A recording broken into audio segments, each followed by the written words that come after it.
चलिए, in the last class we have started a topic membership.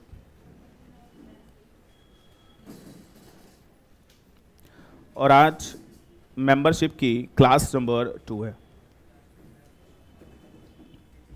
Which class? We are on membership class number 2. और लिखिएगा, if you remember, जो membership है उसके लिए कौन सा सेक्शन लगता है? Section 2 clause 55. This section is applicable on the membership. I would say section 2 clause 55. याद है, ये बता दिया था आपको लास्ट क्लास में. बड़ी सारी चीजें we have discuss in the last class. ठीक है जी, लिखो. जो मेंबरशिप है इसको आप 3 पार्ट में डिवाइड करेंगे. अब जो लास्ट क्लास में बता दिया था उसके तो मैं रिपीट नहीं कर रहा हूं, लेकिन आई नो दैट आपको याद होगा, आपने रिवाइज कर लिया होगा. लिखिए. अच्छा, मेंबर बनने के कितने तरीके हैं? 3. मेंबर बनने के कितने तरीके हैं? 3. लिखो भाई. अब वो 3 तरीके सुन लें सारे के सारे. तरीका नंबर पहला तरीका, सब्सक्राइबर टू MOA. एंड उसका नाम कहां लिखा हुआ है? ROM में. तो वो क्या बन जाएगा? मेंबर. ये मैं आपको बता चुका हूं. Point number 2. Point number 1. Point number 2 लिखेंगे please. That is given over there. और आवाज नहीं. Who agree in writing to purchase shares and whose name enter in register of member. वो भी क्या है? मेंबर. ये मैं बता चुका हूं आपको लास्ट क्लास में. अब मैं इसे रिपीट नहीं करूंगा. जिसने लास्ट क्लास नहीं देखी, बैकअप देख लेना, समझ में आ जाएगा. ठीक है ना? Now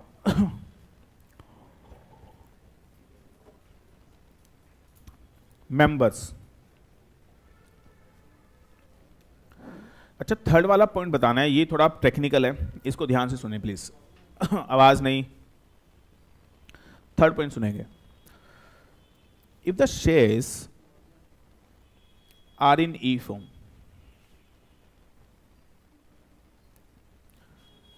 then beneficial owner. आवाज नहीं.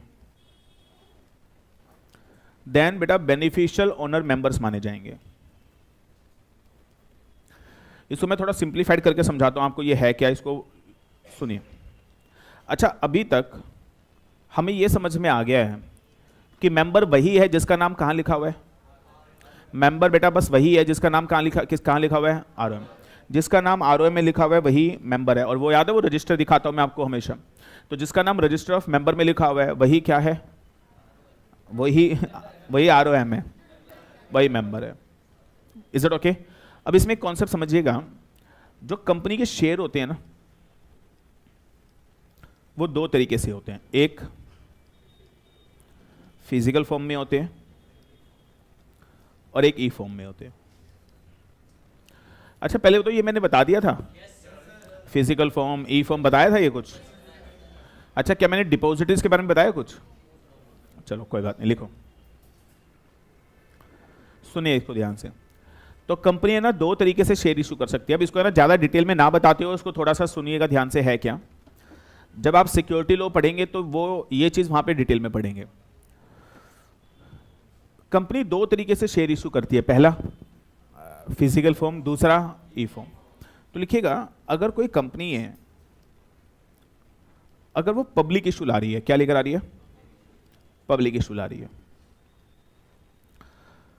तो उस कंपनी के लिए मैंडेटरी है क्या? To issue shares in e form.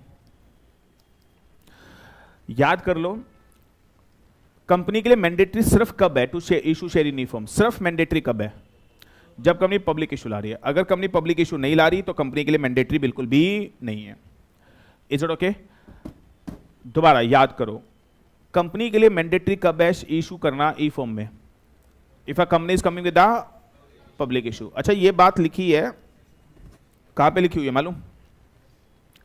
Section 29 of the companies act. Section 29 of the companies act में ये बात लिखी हुई है। क्या लिखी हुई है? जब भी कंपनी पब्लिक इशू लेकर आएगी, when ever company come with public issue, it is mandatory कि आपको इशू करने पड़ेंगे शेयर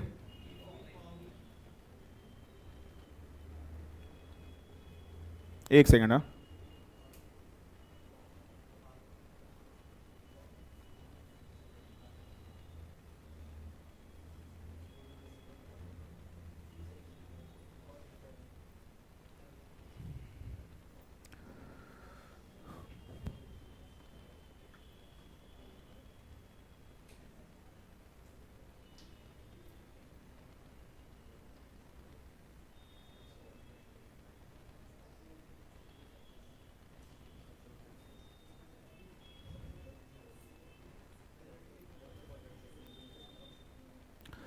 लिखिएगा बस आवाज नहीं। जब भी कंपनी ई फॉर्म में शेयर इशू करेगी, सॉरी पब्लिक इशू लेकर आएगी, when ever company comes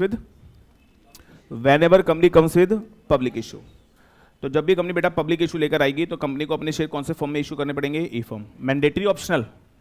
mandatory. और लिखेगा ई फॉर्म में शेयर कंपनी अपने आप इशू नहीं कर पाएगी।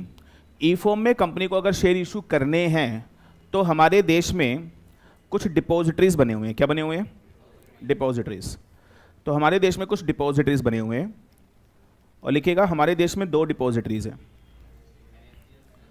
तो लिखिएगा एक डिपॉजिटरी का नाम है NSDL और एक डिपॉजिटरी का नाम है CDSL। NSDL की फुल फॉर्म लिखिएगा नेशनल सिक्योरिटीज, ये लिखना आपको, ठीक है, डिपॉजिटरी लिमिटेड। अच्छा, CDSL की फुल फॉर्म लिखिएगा सेंट्रल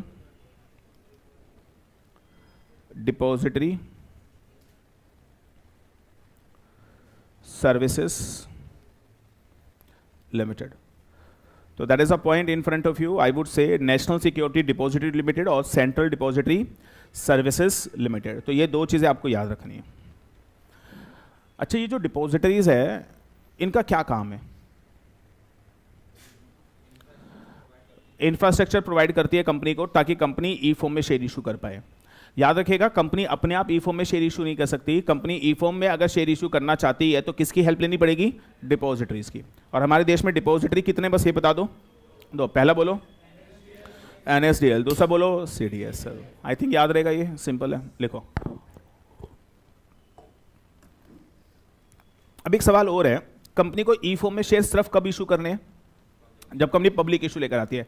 अच्छा, पब्लिक इशू जब कंपनी लेकर आती है, जब कंपनी क्या लेकर आती है बेटा? पब्लिक इशू लेकर आती है। ध्यान से सुनिएगा, when company comes with public issue, तो यहां पे लाखों लोगों को शेयर दिए जाते हैं। Lakh and lakh of people, लाखों लोगों को शेयर ऑफर किए जाते हैं। अब आपसे मैं पूछ रहा हूं, रिलायंस, टाटा, इन्फोसिस, विप्रो, आप मुझे बताओ क्या लाखों लोगों को शेयर ऑफर करते हैं? येस और नो? पब्लिक इशू के अंदर जब बर्गर किंग का IPO आया, पब्लिक इशू आया, तो क्या लाखों लोगों को शेयर ऑफर किए जाते हैं? बोलो हाँ या ना। Answer is yes. तो पब्लिक इशू के अंदर आप लाखों लोगों को शेयर ऑफर करते हो, यही बात याद रहेगी। यस। अब मेरा सवाल ये है, अब ध्यान से ना, मेंबर कौन है जिसका नाम कहां लिखा हुआ है? जिसका नाम कहां लिखा हुआ है? ROM में। ROM बोले तो रजिस्टर ऑफ मेंबर। कहां गया रजिस्टर ऑफ मेंबर? एक बार दोबारा देखें, इसको दोबारा समझने की कोशिश करें।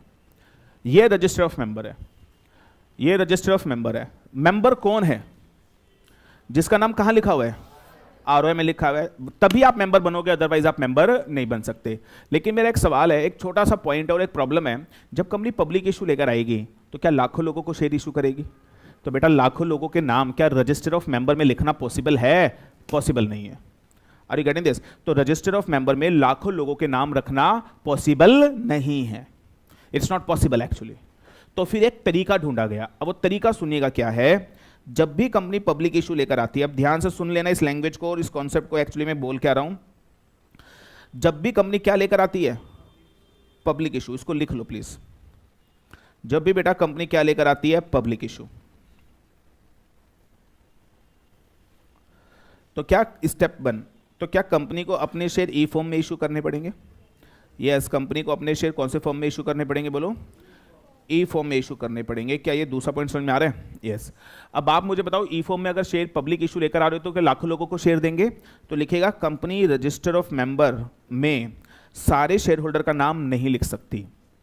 तो इस केस में कंपनी क्या करती है, अपने रजिस्टर ऑफ मेंबर में 2 लोगों का नाम लिख देती है। किसका? NSDL and CDSL। NSDL and CDSL।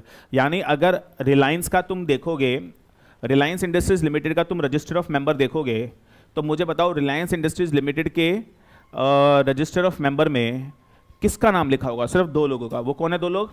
NSDL and CDSL। Depository का नाम लिखा होगा। मेरी बात समझ में आ गई? किसका नाम लिखा होगा? डिपोजिटरीज का। Have you understand that? Yes. अब यानी 2 बातें हो गई हैं। अभी थोड़ा सा मुश्किल होने वाला है, इसको समझने की कोशिश कीजिए। जो मैं बोल रहा हूं उसे लिखते रहिए पूरी बात। Is it okay? अच्छा, एक चीज और सुनो। जिसका नाम रजिस्टर ऑफ मेंबर में लिखा होता है, जिसका नाम रजिस्टर ऑफ मेंबर में लिखा होता है, उसे क्या नाम दिया जाता है? Registered owner. क्या नाम दिया जाता है? Registered owner. अरे गेट दिस, जिसका नाम कहां लिखा होता है? ROM में लिखा होता है, उसका नाम, उसको क्या बोला जाता है? Registered owner. ठीक है भाई, इतनी बात क्लियर है? ये लिख लिया आपने? चलो सर, अब ये पूरी कहानी। अच्छा, ये लैंग्वेज लिख ली। If the shares in e form then beneficial owner क्या माने जाएंगे? मेंबर। मैं आपको अब ये लाइन समझाने जा रहा हूं। कौन सी लाइन? तीसरी लाइन। ये जो 3 छोटी छोटी लाइनें हैं, बस ये समझाने जा रहा हूं। एक बार लाइन दोबारा पढ़ना, क्या लिखी है? If the shares are in e form, तो सर जो बेनिफिशियल ओनर है वो कहलाए जाएंगे क्या? मेंबर्स। ये लाइन समझ में आई? ये समझाना है मैंने, और लिखिएगा जरा पूरा कॉन्सेप्ट एक्चुअली है क्या। लिखो जरा। कंपनी चार्ट बनाना बड़ा गजब का कॉन्सेप्ट है ये। Keep on writing. ये कंपनी है, and I would say 2 case बना लो, केस 1, केस 2। अगर बेटा कंपनी क्या इशू कर रही है? शेयर। कौन से फॉर्म में? फिजिकल फॉर्म में। ई फॉर्म अलग करेंगे, फिजिकल फॉर्म। तो मुझे बताओ जल्दी से, जब कंपनी फिजिकल फॉर्म में शेयर इशू करेगी तो शेयर होल्डर ज़्यादा होंगे कम होंगे? कम होंगे। तो मुझे बताओ जल्दी से, मान लो फिजिकल फॉर्म में शेयर इशू किया तो राम एंड श्याम 2 लोगों ने शेयर खरीदे। तो मुझे बताओ 2 लोगों ने शेयर खरीदे, तो बताओ कंपनी क्या करेगी? इन 2 लोगों ने शेयर खरीदे, बताओ कंपनी क्या करेगी? कंपनी ROM में रजिस्टर ऑफ मेंबर में बस ये बता दो किसका नाम लिखेगी? बोलो ना यार प्लीज, किसका नाम लिखेगी? राम और श्याम का। Is it okay? यस। और राम और श्याम क्या बन जाएंगे? मेंबर। जिसका नाम रजिस्टर ऑफ मेंबर में लिखा होता है वही क्या कहलाए जाएंगे? मेंबर। पिछली पूरी क्लास यही समझाया था। Is it okay? लेकिन सुनिएगा बड़े गौर से, बहुत इंपॉर्टेंट चीज बताने जा रहा हूं अब। पॉइंट 4, जिसका नाम रजिस्टर ऑफ मेंबर में लिखा होता है, जिसका नाम कहां लिखा होता है? रजिस्टर ऑफ मेंबर में लिखा होता है। अब बताओ रजिस्टर ऑफ मेंबर में किसका नाम लिखा है? एक राम का और एक। तो मेरा सवाल है, जिसका भी नाम रजिस्टर ऑफ मेंबर में लिखा होता है वो कहलाए जाते हैं क्या? Registered owner.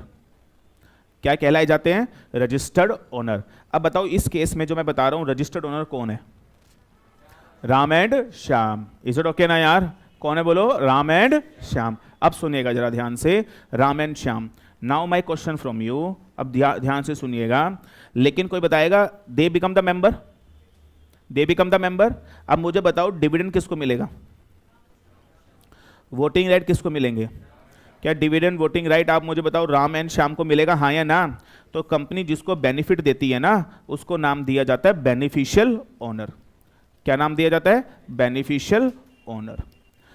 अरे गेटिंग? अगर कंपनी, तो मुझे बताओ जल्दी से, यहां पर 2 तरीके के कौन से ओनर हो गए? पहला रजिस्टर्ड ओनर, दूसरा बेनिफिशियल ओनर। मुझे बताओ रजिस्टर्ड ओनर कौन है? जिसका नाम कहां लिखा हुआ है? और बेनिफिशियल ओनर कौन है? जिसको कंपनी क्या दे रही है? बेनिफिट। इतनी बात समझ में आ गई आपको? यानी कंपनी में 2 तरीके के ओनर होते हैं। पहला, यानी शेयर के 2 तरीके के ओनर होते हैं। पहला रजिस्टर्ड ओनर, दूसरा बेनिफिशियल। एग्री और नॉट? यस। आगे सुनना, सिचुएशन 2। वैसे तो ये मेरा पूछना गलत है आपसे, it would be wrong to ask, but मैं फिर भी पूछ रहा हूं, किस किस को सिचुएशन 2 बिना बताए समझ में आ गई है? Let me see the hands. Situation 2, मैं तो खुद ही कह रहा हूं ये पूछना मेरा गलत है, क्योंकि ये बहुत मुश्किल बात मैंने पूछ ली है। मेरे बिना समझाए किस किस को सेकंड पॉइंट समझ में आ गया? फ्यू।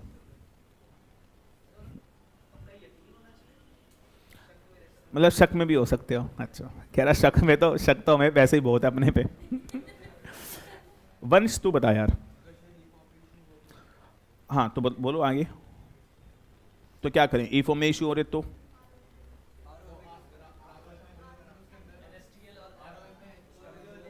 अच्छा फिर आगे लिखिए। तो यू पीपल आर क्लोज, अब लिखेगा स्टेप 1 कंपनी पब्लिक इशू ला रही है। क्या लेकर आ रही है? पब्लिक इशू ला रही है। बताओ जरा, ला सकती है? तो शेयर कौन से फॉर्म में इशू करने पड़ेंगे? E form. ये बात कहाँ लिखी है? फैब section 29 of the companies act. इससे बेहतरीन कुछ नहीं हो सकता अगर आप लोग सेक्शन के साथ बोल दें सारी बातें। सेकंड बोलो भाई। अब क्या होगा? अब आप ई फॉर्म में शेयर इशू कर रहे हो। ई फॉर्म में आप शेयर सिर्फ कब इशू करोगे? जब आप पब्लिक इशू लाओगे। और वंश पब्लिक इशू में आप लाखों लोगों को शेयर देते हो ना? यस। तो आप अपने रजिस्टर ऑफ मेंबर में लाखों लोगों के तो नाम लिख नहीं सकते। जिंदगी बीत जाएगी, 2 लाख लोगों के नाम कैसे लिखोगे बताओ रजिस्टर ऑफ मेंबर में? अच्छा, रजिस्टर ऑफ मेंबर में नाम लिखने का काम भी किसका होता है? कंपनी सेक्रेटरी का। तुम्हारी तो जिंदगी इसमें बीत जाएगी बेचारों की। लॉ मेकर ने इस बात को समझा, बोला इस केस में तुम रजिस्टर ऑफ मेंबर में किसका नाम लिखो? जिसने शेयर खरीदे हैं उसका मत लिखो। किसका लिखो? डिपॉजिटरी का, एनएसडीएल और CDSL. Are getting this? Are getting this? और कोई बताएगा एनएसडीएल सीडीएसएल का तुम रजिस्टर ऑफ मेंबर में नाम लिख दोगे तो मुझे तो ई फॉर्म में एनएसडीएल सीडीएसएल क्या बन जाएंगे? Registered owner. क्योंकि रजिस्टर्ड ओनर कौन होते हैं? जिसका नाम आरओएम में होता है। तुम्हें समझ में आ रहा है मैं क्या बता रहा हूं? ये are you comfortable with this? यार फैंटास्टिक, मुझे तो उम्मीद ही नहीं थी तुम ये समझ लोगे। Amazing people you are. Me too. आप मुझे बताओ जल्दी से, यहां पर रजिस्टर्ड ओनर कौन है? NSL CDSL.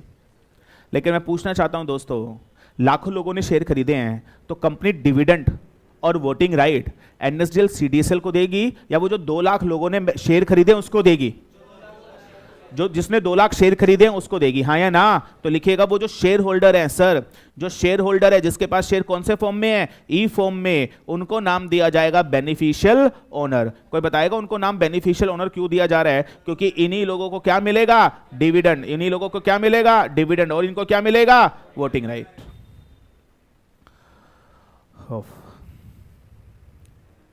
कुछ आई बात समझ में? ये इज इट क्रिस्टल क्लियर और नॉट? इसमें डाउट नहीं चाहिए मेरे को, एकदम क्लैरिटी के साथ पता होना चाहिए। समझ में आई बात? अब सुनो ध्यान से, मैं आपसे सवाल पूछना चाहता हूं, जल्दी से बता दो मेंबर कौन? एवरीबॉडी, मेंबर के कितने मतलब थे? 3। क्या ऊपर डेफिनेशन लिखवाई थी? मेंबर के कितने मतलब थे? 3। तो क्या मैं बोलूं जिसका नाम कहां लिखा है? आरओएम में, वो क्या है? Everybody come on. अगर जिसका नाम कहां लिखा है? आरओएम में, वो क्या है? लेकिन अगर शेयर किस में है? अगर शेयर कौन से फॉर्म में है? तो जिसका नाम डिपॉजिट, जिसका नाम आरओएम में लिखा है वो मेंबर, जो बेनिफिशियल ओनर जो है जिसको डिविडेंड मिल रहा है वो मेंबर है। Are you getting this? और शायद अगर आप देखें यही मैंने लिखवाया है, देखो जरा, see the words and language what is written over there. Have you understand what I am saying? अब बताओ जल्दी से मेंबर कौन है? अब मैं इसको कैटेगराइज करके 2 पार्ट में डिवाइड कर रहा हूं। अभी भी क्या डिस्कस कर रहे हैं? Who is member. करें एक बार और डिस्कस करें इसको, देखना जरा। अब जरा देखो ध्यान से, क्या मैं बोलूं हु इज मेंबर तो इसको 2 पार्ट में डिवाइड करूंगा। Section 2 close 55। Who is member, बेटा लिखो सेक्शन 2 क्लोज 55। मेंबर कौन है?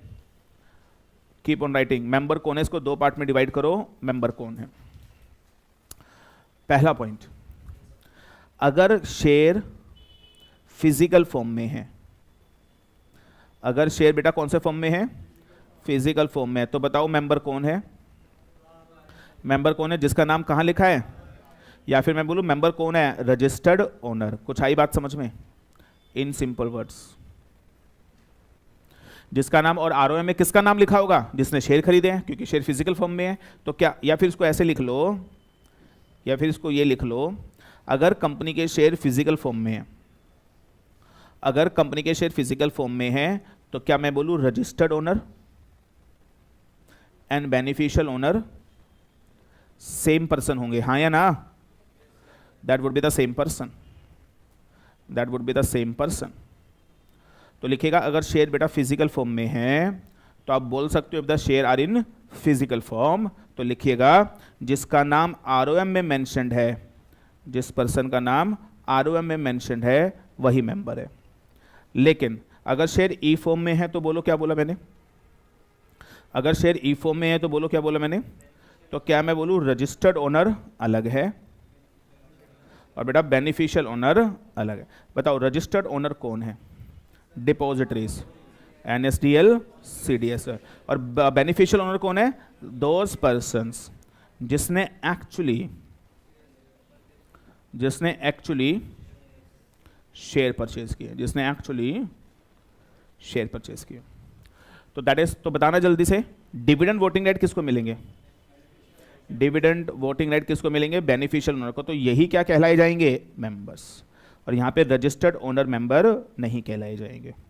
और यहाँ पर तो कोई बात ही नहीं है, यहाँ पे तो registered owner beneficial owner both are the same person, तो यहाँ पे तो वही मेंबर है जिसका नाम आरओएम में लिखा है। इन सिंपल वर्ड, शेयर अगर फिजिकल फॉर्म में है जिसका नाम आरओएम में लिखा है वो मेंबर है, लेकिन शेयर अगर ई फॉर्म में है तो जो रजिस्टर्ड ओनर में जिसका नाम आरओएम में जिसका नाम लिखा है वो मेंबर नहीं है। जो बेनिफिशियल ओनर है ही will be treated as member. Section 2 clause 55 खत्म। That is the meaning of member. I hope you understood that. कुछ पूछना चाहते हो इसके अंदर पूछ लीजिए।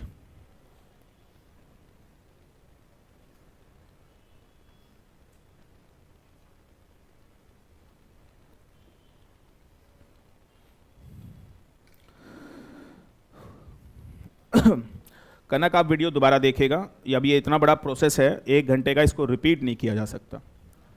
ये वीडियो आप दोबारा देखिएगा। आई होप यू अंडरस्टैंड दैट। कुछ इसमें पूछना है तो क्वेश्चन कुछ पूछना है तो पूछ सकते हैं प्लीज। और एक बार डेफिनेशन देख लेते हैं। Should I change? Should I change? लिख लिया? तो दैट इज द डेफिनेशन। एक बार देखना जरा। अच्छा यहाँ पे बीच में ना और लगा लो। हाँ जी, हाँ जी, जल्दी से। हाँ मैं भी बता रहा हूँ ब्रेक कब होगा। क्या इतनी बात समझ में आ गई है? Any other question in this? आगे बढ़े। एक बात दोबारा, मेंबर कौन है?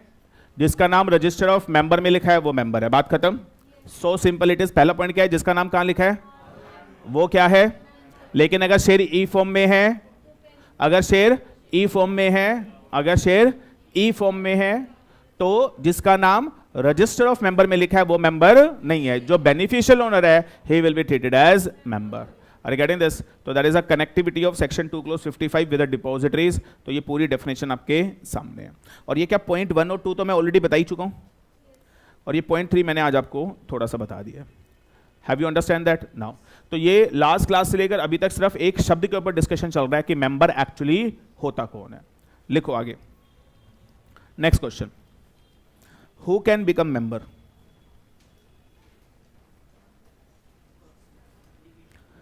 मेंबर कौन बन सकता है? Who can become member of a company? Who can become member of a company? लिखिए। एक सवाल प्रकाश दीप ने पूछा है कि सर जो ये डिपॉजिटरीज है इनके ऊपर कौन सा लॉ एप्लीकेबल होता है? लिखिएगा। Depositories act. कौन सा एक्ट लगता है बोलो? डिपॉजिटरीज एक्ट 1996 लगता है। कौन सा एक्ट लगता है? Depositories act 1996। और डिपॉजिटरीज एक्ट के अंदर दोनों डिपॉजिटरी बने हुए हैं, that is NSDL and CDSL. तो यहां पे आप ये भी बोल सकते हो कि section 2 close 55 getting connected with the depositories act. तो आप ये भी बोल सकते हैं, यहां पे सिंपल है। लिखिए अगला क्वेश्चन क्या है? Who can become member? तो लिखिएगा तो फर्स्ट वन, क्या इंडिविजुअल मेंबर बन सकते हैं? यस। और इंडिविजुअल में क्या मेल फीमेल दोनों आ जाते हैं? यस। दूसरा, क्या माइनर मेंबर बन सकता है? क्या माइनर मेंबर बन सकता है? क्या माइनर किसी कंपनी के, सपोज रिलायंस के शेयर खरीद सकता है? लिखिएगा यस अलाउड है, but only for but only fully paid up share. Minor company के शेयर खरीद सकता है but only fully paid up shares. तो माइनर शेयर बिल्कुल खरीद सकता है लेकिन सिर्फ फुल्ली पेड अप शेयर। कोई बता सकता है एनीबडी इन द क्लास, तुम इतने पढ़े लिखे हो, minor partly paid up share क्यों नहीं खरीद सकता? Minor partly paid up share इसलिए नहीं खरीद सकता क्योंकि उसको फिर कॉल के पैसे देने पड़ेंगे, and minor is not liable for any liability. Minor के लिए कोई भी liability, minor can not incurred any liability, इसलिए माइनर कैन नॉट परचेज। पढ़ा है इंडियन कॉन्ट्रैक्ट एक्ट? कॉन्ट्रैक्ट की डेफिनेशन कौन से सेक्शन में है? नहीं, कॉन्ट्रैक्ट की डेफिनेशन कौन से सेक्शन में, वो तो सही है। एग्रीमेंट एनफोर्सेबल बाय लॉ कौन से सेक्शन में है? Section 2 clause H of the Indian contract act 1872 define an agreement enforceable by law is contract. तो दैट इज बट ओनली सिर्फ partly paid up share, fully paid up share के लिए, fully paid up share के लिए fully paid up share आप acquire कर सकते हो but partly paid up share minor acquire नहीं कर सकता। मेजर कर सकता है क्या? Major partly paid up share, fully paid up share कुछ भी एक्वायर कर सकता है, यस। लेकिन माइनर सिर्फ और सिर्फ कौन से शेयर खरीदेगा? उसके लिए सिर्फ क्या अलाउड है? Fully paid up share allowed है, fully paid up share allowed है, एंड उसके लिए partly paid up share allowed नहीं है। इसके ऊपर एक केस स्टडी आई पेपर में। अब वो केस स्टडी सुन लो क्या थी। See the beautiful question, 5 marks in the paper. और क्वेश्चन आया पेपर में, अमेजिंग क्वेश्चन लिखेगा। एक कंपनी एक्स लिमिटेड है और कंपनी ने गलती से इस माइनर को, एक माइनर है, माइनर का नाम लिखिए चिंटू। माइनर का नाम क्या है? चिंटू। और अभी ये 15 साल का है और ये चिंटू आफ्टर 18 बिकम चिंटा, मतलब क्या बन जाएगा? मेजर बन जाएगा। अभी तो ये क्या है? चिंटू है। अब ये चिंटू है एंड इसकी उम्र 15 साल है, मात्र 15 साल, माइनर है। और कंपनी ने इसे 1 लाख शेयर अलॉट कर दिए, 1 लाख शेयर अलॉट कर दिए 10 रुपए के भाव पे, 6 पेड 4 अनकोल्ड, एंड बाय मिस्टेक हो गया ये, बाय मिस्टेक, गलती से गलती हो गई है। एग्जामिनेशन क्वेश्चन, गलती से गलती हो गई है और आपने माइनर को दैट इज शेयर अलॉट कर दिए। Is it okay? अच्छा, माइनर पैसे दे चुका है, कितने? 6 लाख, और कितना बैलेंस है? 4 लाख। अब कंपनी चिंटू से, माइनर से 4 लाख रुपए कॉल के पैसे मंगवाना चाहती है। तो सवाल ये है, क्या कंपनी चिंटू से 4 लाख रुपए मंगवा सकती है? ये सवाल है, यस और नो। कितने कह रहे हैं यस मंगा सकती है, कितने कह रहे हैं नहीं मंगा सकती? क्यों? माइनर के ऊपर कोई लायबिलिटी नहीं है। बड़ी अच्छी बात है। तो मेरा सवाल ये है, लेकिन ये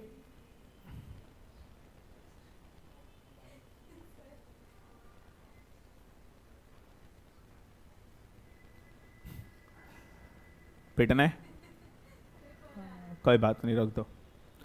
ये फोन साइड में रखो, इसमें बैग में डाल दो। हाँ जी, अब सवाल ये है, ये सवाल है, ठीक है, माइनर से आप पैसे नहीं मांगोगे, लेकिन कंपनी को तो 4 लाख का नुकसान हो गया ना।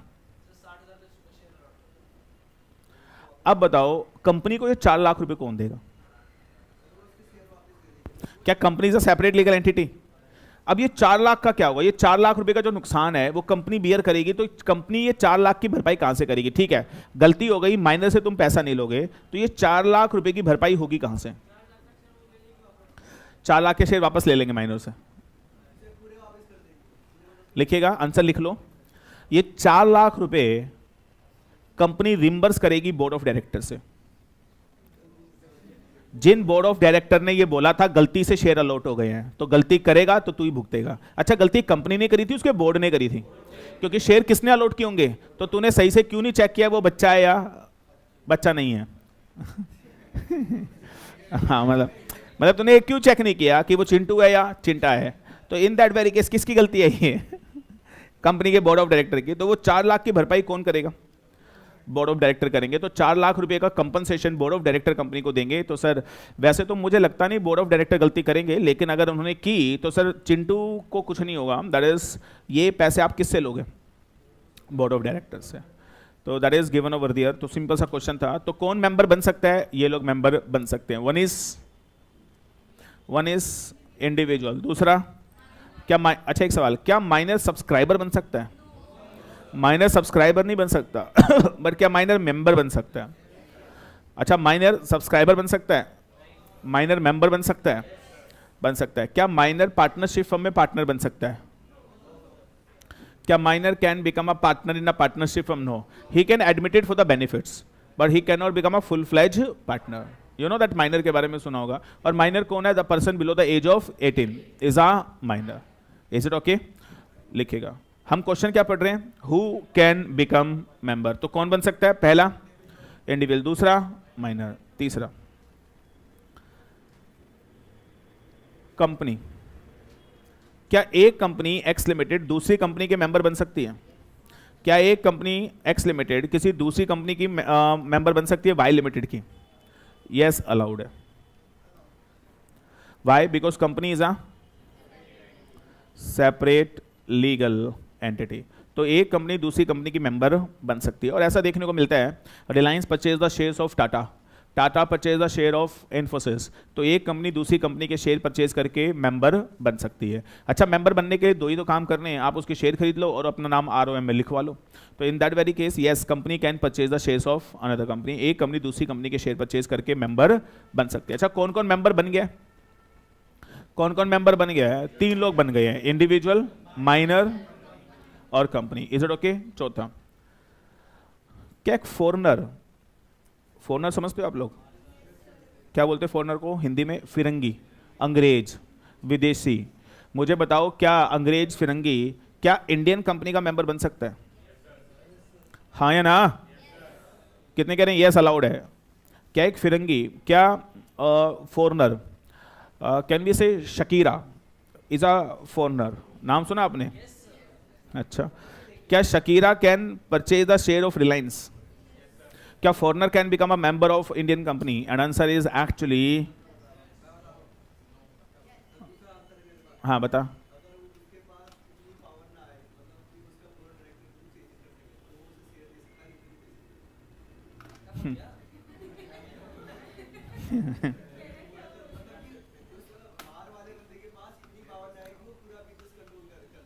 बोल दिया, बोल दिया। ये दूसरा आंसर था, ये अपने पास रख कह रहा मैं बताऊंगा दूसरा आंसर, चुप हो जाओ। गुड। अच्छा, क्या शकीरा, क्या foreigner can become a member of Indian company? And answer is actually, अच्छा, it is a domestic transaction और इंटरनेशनल ट्रांजेक्शन? तो लिखेगा आंसर इज यस, हो सकता है, बट यहां पे एक लॉ एप्लीकेबल होगा। लॉ का नाम है फेमा। फेमा की फुल फॉर्म बोलो? Foreign exchange management act. क्या नाम है? Foreign exchange management act 1999। लिख लो please, foreign exchange act 1999। And yes, एक फॉरेनर, लेकिन आपको कौन सा लॉ कंप्लाई करना पड़ेगा? FEMA, that is foreign exchange management act 1999 आपको कंप्लाई करना पड़ेगा। पॉइंट 5। अच्छा, क्वेश्चन क्या है?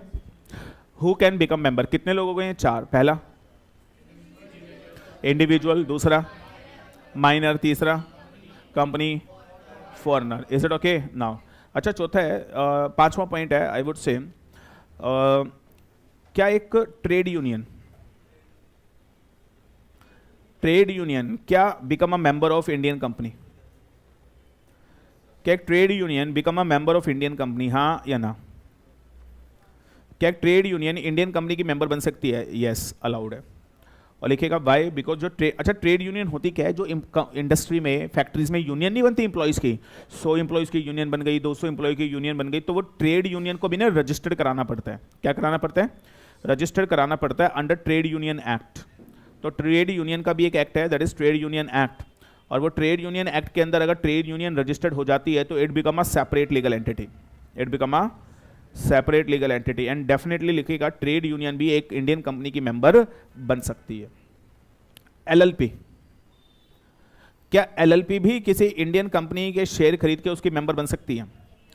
And answer is yes, allowed है। वाई? बिकॉज जो LLP है वो भी क्या है? बोलो, जो LLP है वो भी क्या है? It is a separate legal entity, it is a separate legal entity. I hope it is okay. Point 7। एक सवाल हो रहा है, क्या सेंट्रल गवर्नमेंट और स्टेट गवर्नमेंट, क्या सेंट्रल गवर्नमेंट और स्टेट गवर्नमेंट क्या किसी इंडियन कंपनी के मेंबर बन सकते हैं? हाँ जी, यस और नो। मतलब क्या सेंट्रल गवर्नमेंट और स्टेट गवर्नमेंट, अच्छा सेंट्रल गवर्नमेंट और स्टेट गवर्नमेंट बोले तो आज की डेट में सेंट्रल गवर्नमेंट कौन है? आज की डेट में सेंट्रल गवर्नमेंट प्रेसिडेंट है।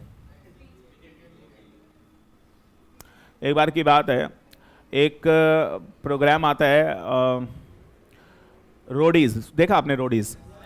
तो रोडीज पे एक बंदा आया, उसका इंटरव्यू ले रहे थे रघु राजीव, और उससे पूछा गया कि ऐसे क्वेश्चन पूछा कि देश का प्राइम मिनिस्टर कौन है? वो बंदा कहता है राहुल गांधी। मतलब ये, और तुम्हारे जवाब भी ऐसे ही आ रहे हैं, आप देख लो।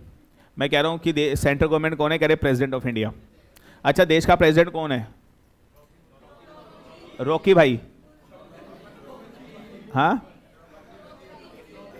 अच्छा, द्रौपदी मुर्मू जी। जी लगाना बेहद जरूरी है, बताया था ना आपको, we should respect these people. हाँ जी, तो क्या सेंट्रल गवर्नमेंट, स्टेट, अच्छा और स्टेट गवर्नमेंट कौन है हमारे देश में अभी? हाँ, देश की स्टेट गवर्नमेंट कौन है? तो कैन वी से देश की स्टेट गवर्नमेंट नहीं होती, स्टेट गवर्नमेंट तो स्टेट की होती है, तो हर स्टेट की अलग अलग है। जैसे अपनी दिल्ली में कौन है? हाँ, भारतीय जनता पार्टी। केजू केजरीवाल। एनीवेज, अच्छा आपको क्या लग रहा है, मतलब Kejriwal is doing good work in the Delhi और नॉट?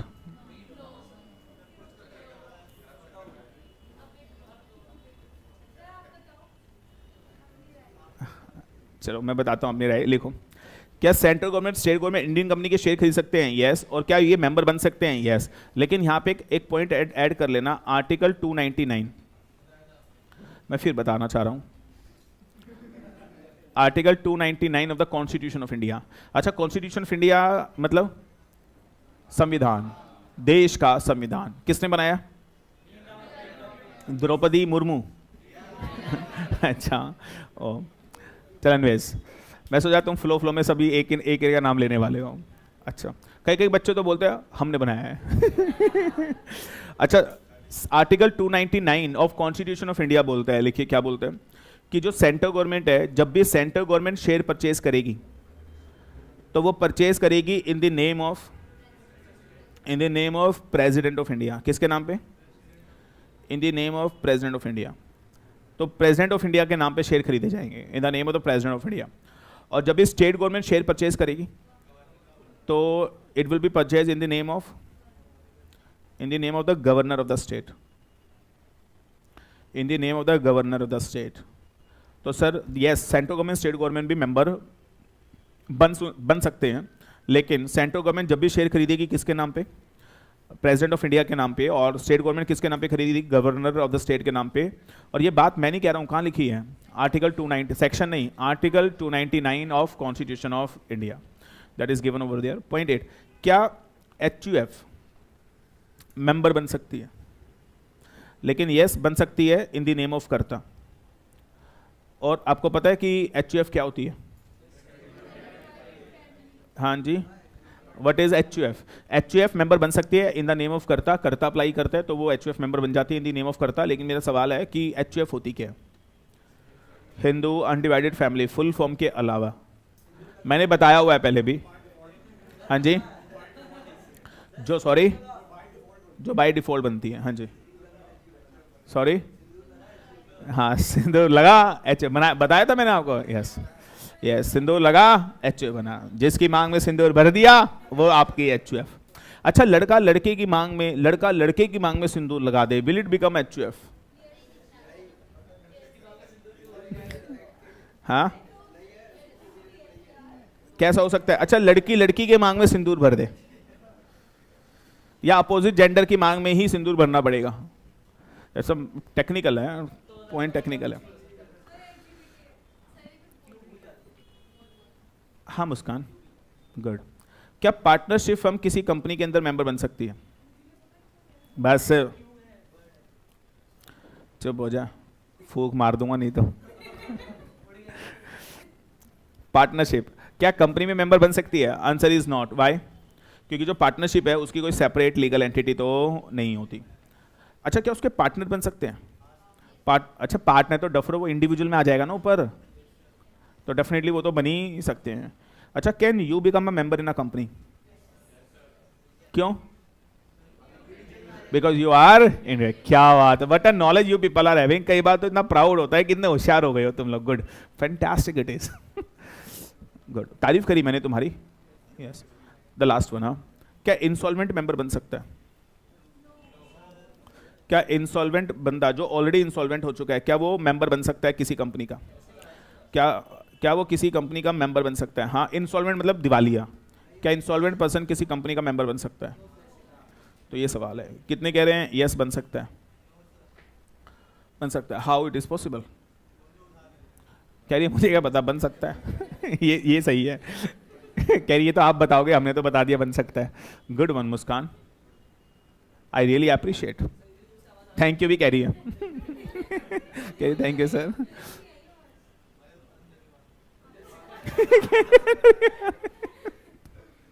अबे लल्लू, कह रहा अंदर की बात है। लिखे नहीं बन सकता। क्यों? बिकॉज जो एक इंसॉल्वेंट होता है, he doesn't have capacity to enter into a contract. डफरो, इंडियन कॉन्ट्रैक्ट एक्ट, उसे क्यों बदनाम कर रहे हो? इंडियन कॉन्ट्रैक्ट में नहीं लिखा था insolvent person is not having any capacity to enter into a contract? और क्या शेयर खरीदना भी एक कॉन्ट्रैक्ट है, इसलिए वो मेंबर नहीं बन सकता। एंड डोंट टेल मी आपने अब इंडियन कॉन्ट्रैक्ट एक्ट नहीं पढ़ा। अच्छा, ये वाला प्रोविजन नहीं पढ़ा आपने? अच्छा, भगवान कसम बिल्कुल सही पढ़ा तुमने। हाँ, अब बोल। इंसॉल्वेंट, एक सवाल और है, एक सवाल और है, सुनो। मिस्टर जेड, ये इसने गलती से सही क्वेश्चन पूछ लिया। ये जेड है और ये कंपनी। अच्छा, अभी मैंने थोड़ी देर पहले बताया होगा शायद कि कंपनी के अंदर सब्सक्राइबर बन सकता है। यस, तो ये जो मिस्टर जेड है ये इस कंपनी का सब्सक्राइबर है, याद है? और मैंने बोला था सब्सक्राइबर कौन होता है? जो मेमोरेंडम के ऊपर साइन करता है, he become the subscriber. Yes sir. अब ये बंदा है ना कंपनी का सब्सक्राइबर है, अभी मैंने बताया थोड़ी देर पहले। और ये जब सब्सक्राइबर बना था तो ये इंसॉल्वेंट नहीं था, तो क्या ये सब्सक्राइबर बन सकता है? तो ये इंसॉल्वेंट तो नहीं था, तो ये सब्सक्राइबर बन गया। अब एक सवाल है, अब ये इंसॉल्वेंट, अब ये बंदा सब्सक्राइबर बनने के बाद इंसॉल्वेंट हो गया, अब क्या होगा? तो लिखिएगा कुछ नहीं होगा, ही रिमेन अ सब्सक्राइबर, क्योंकि सब्सक्रिप्शन क्लोज कभी चेंज नहीं होता। लेकिन मैं आपको बता दूं, अगर कोई बंदा इंसॉल्वेंट हो जाता है बाद में, तो कोर्ट उसके ऊपर एक व्यक्ति को अपॉइंट करती है, ऑफिशियल रिसीवर। और ऑफिशियल रिसीवर क्या करती है? उसके सारे एसेट बेच के उसकी लायबिलिटी पे ऑफ कर देती है। तो that will happen in that case, और कुछ नहीं होगा। लेकिन सब्सक्रिप्शन क्लोज रिमेन सेम, उसको आप कभी भी चेंज नहीं करेंगे। Getting this? और उसके, और जो जेड है वो क्या होगा? उसके ऊपर एक बंदा अपॉइंट हो जाएगा, और वो जो बंदा अपॉइंट होगा वो क्या करेगा? ऑफिशियल रिसीवर अपॉइंट होगा, और ऑफिशियल रिसीवर उसके एसेट बेचकर उसकी लायबिलिटी को पे ऑफ कर देगा। तो कोर्ट उससे उसके एसेट छीन कर लायबिलिटी पे ऑफ करवा देगी, और फिर से उसे बोलेगी जा जी ले अपनी जिंदगी। That happens. तो that is how, that is a question, who can become member? Who can become member? ये 10 लोग मेंबर, इन 10 पॉइंट के ऊपर क्वेश्चन आ सकता है। मुझे बताओ जल्दी से, क्या ये क्वेश्चन? अच्छा, अभी तक 2 क्वेश्चन बता दिए। पहला क्वेश्चन क्या था? Who is member. अब और दूसरा क्या बताया? Who can become member. क्या 2 क्वेश्चन क्लियर है? क्वेश्चन 3, ये आसान चैप्टर, इट्स नॉट डिफिकल्ट। वो डेफिनेशन थोड़ी सी टेक्निकल थी, no doubt. Question 3, how to become member. इसका आंसर बिना कराए आपको पता है, हाउ टू बिकम मेंबर। मैं पहली क्लास में बता चुका हूं हाउ टू बिकम मेंबर। कोई बता सकता है मेंबर कैसे बना जाएगा? लिखेगा, या तो आप क्या करो, सब्सक्राइबर टू द मेमोरेंडम बन जाओ। अगर आप सब्सक्राइबर टू द मेमोरेंडम बन गए और आपका नाम कहां लिख दिया गया? रजिस्टर ऑफ मेंबर में, तो आप क्या बन जाओगे? अब ये मैं समझा नहीं रहा हूं, जो लास्ट क्लास में नहीं थे, I can't help you right now, because ये मैं लास्ट क्लास में बता चुका हूं। अब वो सेम चीज़ को बार बार हर बच्चे के लिए रिपीट करना, फिर तो कोर्स ही खत्म नहीं होगा, ठीक है ना? आप पिछली क्लास देख लेना, समझ में आ जाएगा। मुझे बताओ फर्स्ट पॉइंट क्या है? Subscriber to the memorandum. जो सब्सक्राइबर टू द मेमोरेंडम है, अगर उसका नाम कहाँ लिख दिया? रजिस्टर ऑफ मेंबर में, वो क्या बन जाएगा? मेंबर। या फिर एनी पर्सन, दूसरा तरीका क्या है? एनी पर्सन जो कंपनी के क्या खरीद ले? जो कंपनी के क्या खरीद ले? शेयर। और बेटा उसका नाम कहाँ लिख दिया जाए? तो वो व्यक्ति भी क्या बन जाएगा? मेंबर। क्या ये लाइन समझ में आ रही है?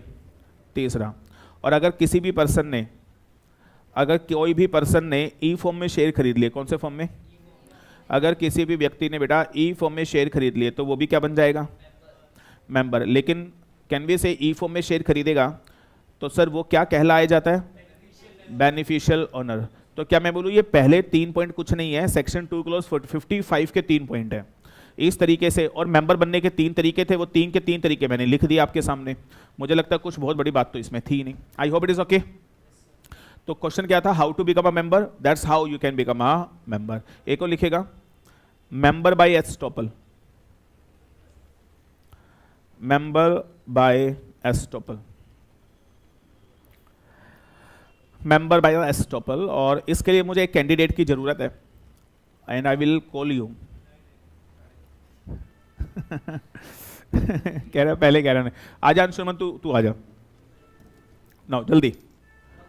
छोटे वाला यहाँ पे हम बड़े वाले अफोर्ड नहीं कर सकते ना, स्पेस कम है, तू इजीली फिट हो जाएगा। आ जा। अच्छा आ मेरे लाल आ। इसका नाम अंशुमन है, पांडे जी है इनका नाम, पांडे जी है। अब ध्यान से सुनिएगा, ये आपके सामने खड़े हैं और मैं भी आपके सामने खड़ा हूं। मैं आपको एस्टॉपल बता रहा हूं। क्या बता रहा हूं? एस्टॉपल का मतलब इससे बेस्ट एग्जांपल पूरे देश में नहीं है, ये मैंने बनाया है। सुनो ध्यान से। अब है ना ये सारे स्टूडेंट है, ठीक है भाई, मैं भी यहां खड़ा हूं, ये भी यहां खड़ा है। तू बच्चों को बोल यहां पे अनूप सर की सारी फीस मुझे दे देना। क्या बोलेगा? दे दियो भाई। अब ऐसे बोल, क्या बोलेगा? क्या बोलेगा? अनूप सर की सारी फीस मुझे दे देना, ये बोलेगा आप लोगों को। ध्यान से सुनना जरा, बोलो अनूप सर की सारी फीस। वेट, ऑनलाइन वाले भी दो। अनूप सर की सारी फीस मुझे दे देना, ठीक है? चुप करके बैठो, कोई बोलेगा नहीं। एस्टॉपल समझना नहीं, एस्टॉपल समझना नहीं समझना है, चुप करके बैठो। दोबारा कोई जिसने आवाज निकाली out of the class. Anoop sir की सारी फीस मुझे दे देना, ठीक है? वेट करोगे। अब देखो इसने क्या बोला, और इसने क्या बोला? अनूप सर की सारी फीस मुझे देना। और मैं आपके सामने खड़ा हूं और मैंने कुछ नहीं बोला और मैंने आपको एक स्माइल दी।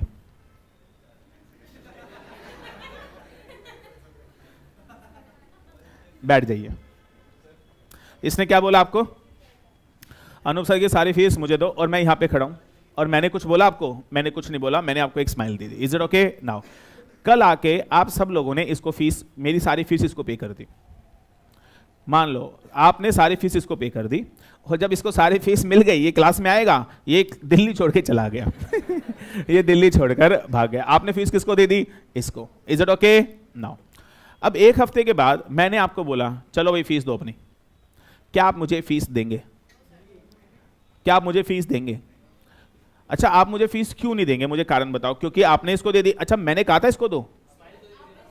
मैंने बोला था इसको फीस दो? क्या बस मुझे बता दो मैंने बोला था कि तुम इसे फीस दो? मैंने नहीं बोला तो इसमें गलती तुम्हारी है मेरी है? तो फिर आप मुझे फीस दोगे या नहीं दोगे? भाई मैं एक बात बताओ, यहां पर आके ये बोल के गया है और मैंने खाली तुम्हें स्माइल दी है। क्या मैंने ये बोला कि फीस यस ये सही कह रहा है इसे दे देना? मैंने ऐसे बोला तुम्हें? तो मैंने मना भी नहीं किया। इसी को बोलते हैं एस्टॉपल। मैंने मना भी नहीं किया। नाउ एस्टॉपल का मतलब होता है stopped from his own conduct. Estoppel का मतलब क्या होता है? Stopped from his own conduct. तो मिस्टर अनूप जैन आपने हाँ या ना कुछ नहीं बोला, लेकिन आपकी कंडक्ट से साफ साफ शो हो रहा था कि आप भी इस बात पे एग्री हो।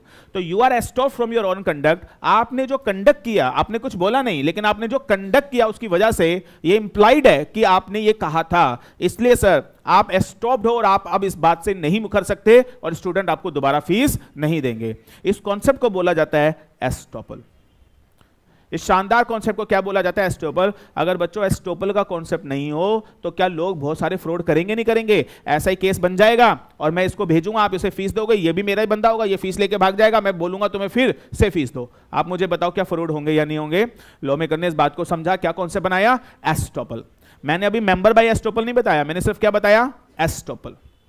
एस्टॉपल बोले तो अब आप अपनी बात से मुकर नहीं सकते, and in that very case यहां पे एस्टॉपल का कॉन्सेप्ट लग जाएगा एंड आपको दोबारा फीस देने की जरूरत नहीं है। Have you understand that? Is it okay?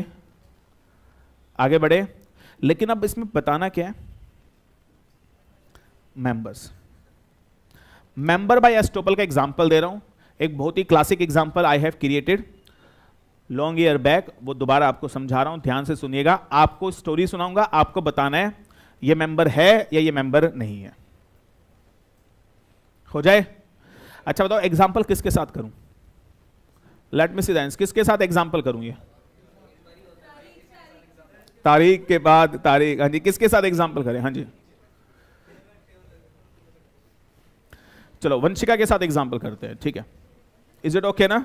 Don't mind, हाँ ओके हैं? अच्छा तारीख के ऊपर करते हैं। तारीख कह रहा है यहीं पे बैठे रहें तो मेरे साथ एग्जांपल कर लो। लो भाई ये तारीख है, ये तारीख है, तारीख पे तारीख पे तारीख। इसके पापा हैं वकील, बेटे का नाम है तारीख। अच्छा आपका कोई भाई भी है? क्या नाम है? डेट। उसका नाम डिक्री हो सकता है, नहीं? Order, decree, CPC, CrPC. बस चुप, ये तारीख है। अब ध्यान से सुनना, हुआ क्या, अब ये एक जो कहानी है ये एक सत्य घटना पे आधारित है। अब ये जो तारीख है ये अपना स्टूडेंट है और ये है ना सीएस कर रहा है और ये मेरे पास सीएस पढ़ने के लिए आता है। एक दिन की बात है, एग्जाम्पल रिपीट नहीं होगा, बड़े ध्यान से सुनते रहना और लिखते रहना। अब हुआ क्या, एक दिन, अच्छा ये बहुत मेहनती लड़का है, ये बहुत मेहनती लड़का है और इसके पास दैट इज ये बहुत मेहनत से पढ़ता है और इसका एक एम है कि मुझे क्या बनना है? सीएस बनना है, देश का सबसे बड़ा सीएस मुझे बनना है, इसका ये एम है। एक दिन ये घर पे बैठकर पढ़ रहा था, मेरी किताब खोल के पढ़ रहा था और कुछ टॉपिक पढ़ रहा था और एक दिन इसके पास रिलायंस से एक नोटिस आता है। हाँ जी, अच्छा इसके पापा इसको डेली के 100 रुपये पॉकेट मनी देते हैं और ये 100 रुपये की चॉकलेट खा जाता है। यस, और एक दिन रिलायंस के पास से नोटिस आया और उस नोटिस में लिखा था, डियर तारीख, आपके पास कंपनी के 1 करोड़ शेयर हैं और उसकी कीमत 10 रुपये है। एक शेयर की कीमत कितनी है? 10 रुपये है और आप इन शेयर के मालिक हो। आवाज नहीं, आप इस शेयर के क्या हो? मालिक है। इसने कभी जिंदगी में 1 रुपये का शेयर नहीं खरीदा, कभी 1 रुपये का शेयर नहीं देखा, इसने शेयर देखा भी नहीं है। लेकिन एक दिन इसके पास क्या आता है? नोटिस। और नोटिस में क्या लिखा है? डियर तारीख, आपके पास आपने कंपनी के 1 करोड़ शेयर खरीद रखे हैं और 1 करोड़ शेयर की कीमत, एक शेयर की कीमत कितनी है? 10 रुपये, यानी आप 10 करोड़ रुपए के शेयर के मालिक हो। ये नोटिस कहां से आया? रिलायंस से। उसके बाद जब इसने नोटिस आगे पढ़ा तो नीचे एक 50 लाख का चेक भी उसके साथ अटैच था। 50 लाख का चेक। अच्छा, जो 50 लाख का चेक था उसमें लिखा हुआ था, मतलब चेक के ऊपर एक एप्लीकेशन पॉइंट भी, नोटिस भी था, उसमें यह भी लिखा था कि डियर तारीख, क्योंकि आप कंपनी के 10 करोड़ रुपए के शेयर होल्डर हो और अब की बार कंपनी ने डिविडेंड दिया है और आपका डिविडेंड इस साल का बनता है 50 लाख रुपए, तो प्लीज आप ये 50 लाख रुपए रख लीजिए और आप कंपनी के 10 करोड़ रुपए के एक बड़े शेयर होल्डर हो। ये कहां से नोटिस आया? ऐसे। तो जैसे तारीख के पास ये नोटिस आया तो तारीख झूम उठा, नाचने लगा, गाने लगा। और जैसे ही इसके पास इतने पैसे आए, इसके पास 50 लाख रुपए आए और 50 लाख रुपए इसने, जैसे ही इतना पैसा आया, अब तो ये करोड़पति बन गया। और ये करोड़पति बन गया है तो ये अब अगले दिन क्लास में सबको बताने आया है और बिल्कुल एटीट्यूड चेंज हो गया है, घमंड आ गया है थोड़ा सा, और ये सबको बता रहा है मैं सीएस छोड़ रहा हूं, अब मेरे को सीएस वेस करने की जरूरत नहीं है। और इसने 50 लाख रुपए से इसने 30-35 लाख की गाड़ी खरीद ली और ये जितने भी आपके ये जो फ्रेंड्स हैं क्लास के अंदर, ये रोज नीचे यहाँ से अपनी 30 लाख की गाड़ी में, मान लो इसने ऑडी A3 खरीद ली 40 लाख रुपए की, और अब ऑडी लेकर यहाँ पे गाड़ी में घूम रहा है। और जो तुम लोग नीचे जा रहे हो तुम्हें बार बार चिढ़ा रहा है, हमें पढ़ने की क्या जरूरत नहीं है, तुम ही मरते रहो, हम तो वैसे करोड़पति हैं। और सारे बच्चों इससे जेलस हो रहे कि इसके साथ ऐसा हो कैसे गया। और यहाँ पर दैट अब ये बहुत खुश है और घर पे इसने नौकर चाकर रख लिए हैं, कोई इसका सिर दबा रहा है, कोई इसका गला दबा रहा है, लाइक दैट। और आराम से अब ये अमीर हो गया है। अब ये क्या हो गया? अमीर हो गया है। Is it okay? यस। फिर 5 महीने बाद फिर रिलायंस से एक दूसरा नोटिस आता है। अच्छा, जब दूसरा नोटिस आता है तो पोस्टमैन बोलता है नॉक नॉक, और अब की बार दरवाजा खोलने ये नहीं जाता, ये अपने नौकर को भेजता। अब तो ये अरबपति आदमी है, करोड़पति आदमी है, तो ये अपने नौकर को भेजता है। नौकर नोटिस लेकर आता है और नोटिस किसको देता है? तारीख, और तारीख को नोटिस पे क्या दिखता है? रिलायंस का नाम, और नोटिस कहां से आया है? रिलायंस से। तो तारीख उस नोटिस को खोलता नहीं है, पहले 10 मिनट तक नाचता है और गाता है। क्यों? इसे लगता है अब की बार फिर कुछ ना कुछ धमाल होने वाला है, फिर 2-4 करोड़ का डिविडेंड आने वाला है। और ये खूब नाचता है, खूब गाता है, और पापा के साथ गले मिल मिल के दोनों पापा बेटे दोनों नाचते हैं, झूम जाते हैं। Don't take it otherwise. Is it okay with you? और अब वो नोटिस खोलता है। कौन? तारीख पे तारीख पे तारीख, और नोटिस खोल के लिखा है। अब उस नोटिस में क्या लिखा है? अब ये सुनने वाली बात है। अब उस नोटिस में लिखा है डियर तारीख। क्या लिखा है? और क्या चाचा बोले इसे? क्या लिखा है? डियर, अब ध्यान से सुनना, आवाज नहीं। डियर तारीख, आपके पास कंपनी के 1 करोड़ शेयर है 10 के भाव पर। अभी भी यही लाइन लिखी है। क्या लिखी है? आपके पास 1 करोड़ शेयर हैं 10 के भाव पर, and in that very case, ये खूब नाचता ही, कह रहा है ये तो हमें पता ही है, ये सोचा नीचे और डिविडेंड होगा, और बोला 1 करोड़ शेयर हैं 10 के भाव पर, और डियर तारीख, कंपनी वाइंडिंग अप में जा रही है। कंपनी किस में जा रही है? वाइंडिंग अप में जा रही है। और आप 1 करोड़ शेयर के मालिक हो, और एक शेयर के ऊपर कितना रुपए है? 10 रुपए। एक शेयर की कीमत कितनी है? 10 रुपए, जिसके ऊपर आपने 4 रुपए तो पे कर रखे हैं, लेकिन 6 रुपए अनकॉल्ड है। तो क्योंकि कंपनी वाइंड अप में जा रही है, तो आपको 6 करोड़ रुपए देने पड़ेंगे। 1 करोड़ शेयर पे 6 रुपए बनते हैं, तो आपकी लायबिलिटी 6 करोड़ आ रही है, और आपको 6 करोड़ रुपए कंपनी को देने पड़ेंगे क्योंकि कंपनी वाइंड अप में जा रही है। जैसे नोटिस आया, पापा बेटे दोनों चिल्ला पड़े। ये कह रहे हैं हमने तो कभी कोई शेयर खरीदा ही नहीं, हम तो पैसे तब देंगे जब हमने शेयर खरीदे होंगे, हमने तो कभी जिंदगी में कोई शेयर खरीदा नहीं, हमारा नाम तो रजिस्टर्ड मेंबर में है नहीं, हम किस बात के मेंबर, हम पैसे नहीं देंगे। मेरा सवाल आप लोगों से है, आपको यह बताना है क्या तारीख को 6 करोड़ देने पड़ेंगे या तारीख को 6 करोड़ नहीं देने पड़ेंगे? That is a big question. क्या तारीख को 6 करोड़? इसने कभी जिंदगी में एक शेयर नहीं खरीदा। याद है इसको, पापा पॉकेट मनी डेली की 100 रुपए देते हैं जिसकी चॉकलेट खा जाता है। इसने कभी जिंदगी में कोई शेयर नहीं खरीदा। आपसे सवाल बस ये है, क्या इसे 6 करोड़ रुपए पेमेंट करनी पड़ेगी या नहीं करनी पड़ेगी? बस इतनी सी बात है। कितने प्रतिशत भारतीय मानते हैं इसे? अच्छा, ये आंसर तुम इसके खिलाफ हो इसलिए मत देना, आंसर ऐसे देना कि एज पर द लॉ देना है। Is it okay? नाउ कितने प्रतिशत भारतीय मानते हैं कि इसे 6 करोड़ देने पड़ेंगे? ओ तेरी, अच्छा तो खुद ही मान रहा है, तो फिर तो बात ही खत्म हो गई। और कितने कह रहे हैं नहीं देने पड़ेंगे? 1 2 3 लिखो, लिखेगा। The answer is actually, time क्या हो गया? एक्चुअली इसको नहीं, अभी टाइम है, टाइम है। इसको 6 करोड़ रुपए एक्चुअली, इसे 6 ऑनलाइन वालों, इसे 6 करोड़ रुपए। अच्छा, विकास कह रहा है, विकास ये कह रहा है ऑनलाइन कि सर शेयर पैसे तो उसे देने पड़ते हैं जो मेंबर है, और इसने तो कभी शेयर खरीदे नहीं, तो ये तो मेंबर ही नहीं है, तो पैसे नहीं देने पड़ेंगे। तो लिखेगा इसको, यहां पे तारीख को, ये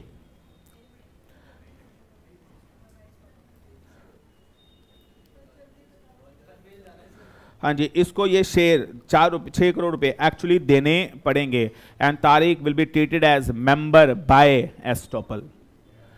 अच्छा, why he is member by estoppel? अब ध्यान से सुनना, एस्टॉपल का मतलब होता है stop from his own conduct. अच्छा, ये चिल्लाते चिल्लाते रिलायंस में चला गया, मुकेश अंबानी बाहर निकल, ये क्या ड्रामा किया हुआ है तूने, किस मजाक चल रहा है, किस चीज के पैसे मांग रहा है? तो मुकेश अंबानी ने अपने कंपनी सेक्रेटरी को भेज दिया, और कंपनी सेक्रेटरी मान लो मैं ही था। तो मैंने बोला क्यों चिल्ला रहा है बे इतने? तो इसने बोला सर आई रिस्पेक्ट यू। मैंने कहा ठीक है। कह रहा लेकिन 6 करोड़ क्यों देने पड़ेंगे?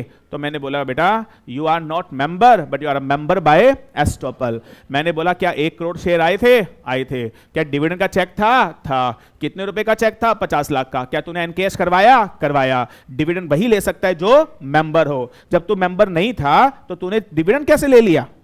जब पैसे आ रहे तो मेंबर हूं, और जब पैसे देने तो मेंबर नहीं हूं। वाह वाह, तारीख पे तारीख, वाह।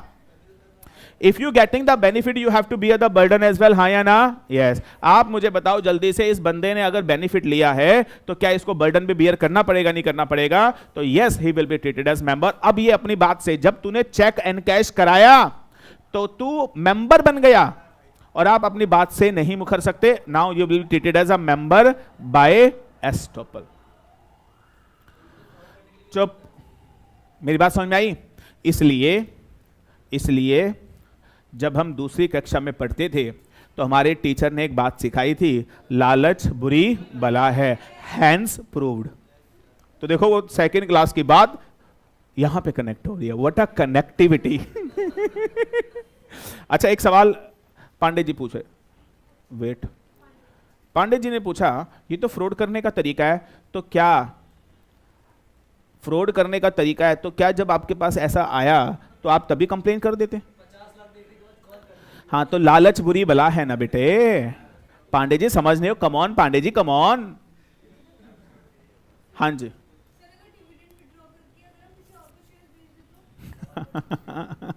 हाँ जी, ये और चालू है, ये कह रही है डिविडेंड लेकर वो हम 10 करोड़ के शेयर किसी और को बेच देंगे तो फिर वो तो सामने वाला मरेगा, यस और no? Yes.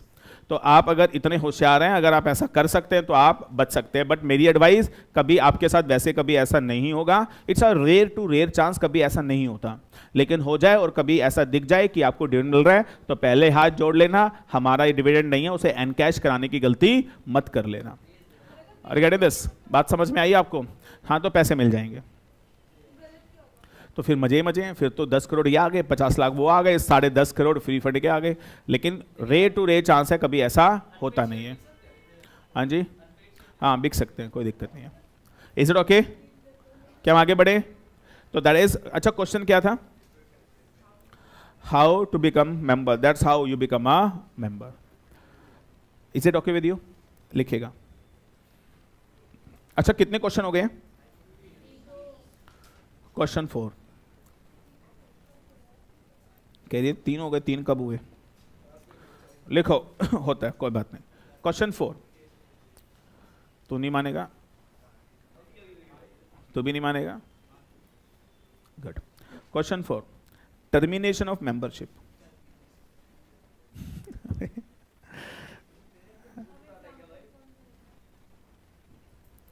Termination of membership खत्म कब होती है? मेंबरशिप खत्म कब होती है? It's a big question. अच्छा, अभी तक क्या पढ़ा? मेंबर कौन है, मेंबर कैसे बनते हैं, ये सारी बात पढ़। अब क्या पढ़ रहे हैं? मेंबरशिप खत्म कैसे होती है? तो लिखिएगा सेल। अगर तुमने शेयर बेच दिए तो मेंबरशिप खत्म। तुम्हारे पास 1000 शेयर है, तुम मेंबर हो, तुमने वो शेयर बी को बेच दिए तो आपकी मेंबरशिप खत्म हो गई, सिंपल सी बात है। लिखिएगा दूसरा, डेथ। आदमी खत्म, मेंबरशिप खत्म। जब तुम्हारी डेथ हो गई, तुम तो आदमी खत्म हो गया तो मेंबरशिप कहाँ की रही? गेटिंग? लेकिन एक बात बताऊँ मैं आपको, ये जेड है, जेड के पास 1000 शेयर है, कोई बताएगा अभी मेंबर कौन है? अच्छा, जेड का बेटा, जेड का बेटा जू होता है, कौन होता है? जेड का बेटा, एन का बेटा नू, तो जेड का बेटा कौन है? जू है। तो लिखिएगा जेड का बेटा जू, और अगर इसकी डेथ हो गई तो मेंबर कौन गया? जेड का पापा मरे तो जू की मेंबरशिप खत्म होगी, किसकी? जेड की। तो जेड गया तो जेड की मेंबरशिप खत्म, लेकिन जेड के शेयर किसके पास आ जाएंगे? तो क्या मैं बोलूं, अगर जेड मरेगा तो एक मेंबर जाएगा और एक मेंबर आएगा, मेंबर में कम, मेंबर में गो, कंपनी कंटिन्यूज फॉरएवर। ऐसा पढ़ा है बचपन में आपने? कुछ नहीं पढ़ा? लिखिएगा। तो अगर डेथ हो गई तो मेंबरशिप खत्म हो जाएगी। आवाज नहीं। तीसरा, 4 फीचर, ये तो तुम्हें सबको पता है। 4 फीचर ये तो सबको ही पता है। अच्छा, 4 फीचर क्या होता है? अच्छा, ये मत बोलना 11th 12th में अकाउंट्स नहीं थी या कॉमर्स नहीं थी, तुम आर्ट्स के स्टूडेंट थे, कोई ऐसा तो नहीं है? तेरे पास क्या था? फाइनेंस? अबे तो रहने दे, तूने साइंस ले ली, 12th में तूने साइंस ले ली और तेरे को मिल भी गई PCM, physics chemistry math. Physics में कितने मार्क्स आए? याद नहीं आए होंगे जितने, अब तो पास हो गई। वाह, तभी मैं कहूं ये इतनी इंटेलिजेंस आती कहां से है? Science, good. लिखो, यानी साइंस वाले भी सीएस कर सकते हैं, आप देख रहे हो। आपने आर्ट्स ली थी, आपके पास क्या सब्जेक्ट थे? आर्ट्स में होते क्या? अच्छा, मुझे तो ये नहीं पता आर्ट्स में क्या होते हैं। इकोनॉमिक्स और अच्छा पॉलिटिकल साइंस, ओ अच्छा, कॉमर्स वालों को तो बहुत कुछ सिखाया जाता है। अच्छा आप सुनो ध्यान से नाउ। वैसे ना स्कूल में जैसे 3 स्ट्रीम होती हैं, आर्ट्स कॉमर्स साइंस, है ना। तो जो साइंस वाले ले लेते हैं ना, तो टीचर उनको बहुत इज्जत की निगाहों से देखती है कि पता नहीं उन्होंने क्या कर दिया। पास उनमें से कोई नहीं होना।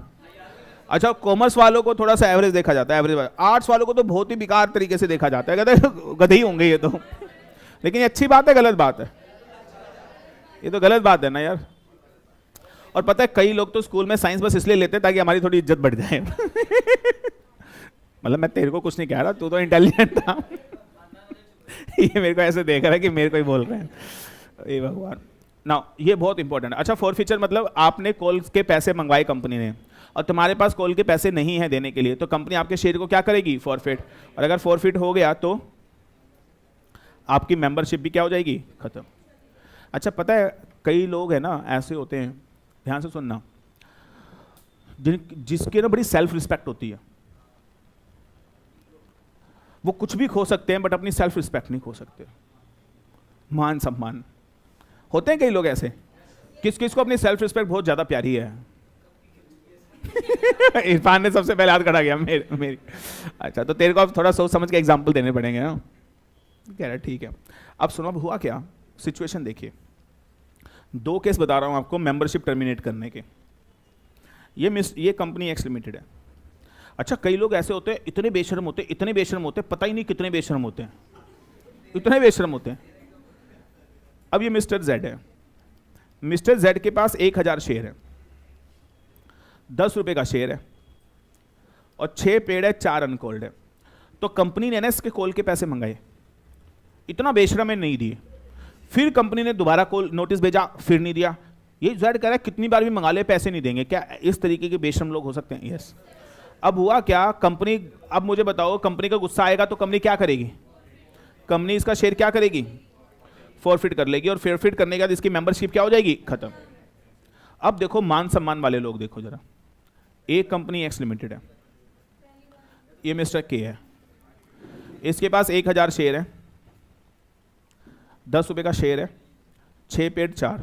स्टेप 1, इसने कॉल के पैसे मंगाए। किसने? कंपनी ने। अब ध्यान से सुनना, के पास पैसे देने के लिए नहीं है, वो बहुत गरीब है, उसके पास कॉल के पैसे देने के लिए नहीं है। अच्छा जो के है उसके पास कॉल का नोटिस आ गया कि भाई पैसे दे दो। तो के को पता चला कि अगर मैंने कॉल के पैसे देने के लिए मेरे पास नहीं है, और अगर मैंने कॉल के पैसे नहीं दिए तो फिर क्या होगा? कंपनी मेरे शेयर फॉरफिट करेगी, और कंपनी अगर मेरे शेयर फॉरफिट करेगी तो मेरी बेइज्जती होगी। तो अपनी बेइज्जती बचाने के लिए मिस्टर के पहले ही एक्स लिमिटेड के पास गया और एक्स लिमिटेड को बोला, हे कंपनी, तू क्या फॉरफिट करेगी? तू क्या बेइज्जती करेगी मेरी? मैं खुद ही अपने शेयर तेरे को सरेंडर करता हूं। This is called what? Surrender of shares. और आप मुझे बताओ, अगर कोई बंदा अपनी बेइज्जती बचाने के लिए, अपनी इज्जत बचाने के लिए शेयर पहले कंपनी को एडवांस में क्या कर दे? सरेंडर, तो भी उसकी मेंबरशिप क्या हो जाएगी? टर्मिनेट। नहीं, कुछ नहीं मिलेगा उसे। अच्छा एक सवाल है, फिर फॉरफीचर सरेंडर में दोनों में फर्क क्या होगा?